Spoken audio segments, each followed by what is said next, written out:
Hi, it's Steve from PartSelect. You've decided to change the lint filter on your dryer. That job's as easy as it gets, but let me show you a few maintenance tips while we're doing it. As we said, changing the lint filter is a pretty easy job. Open the door up, we'll pull the lint filter out. What we want to look at while we have the lint filter out is where these channels on the lint filter fit into its receptor.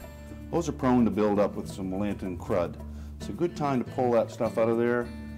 Otherwise, you'll find that your lint filter may not fully insert. And when you close the door, it'll hit on it and possibly break it.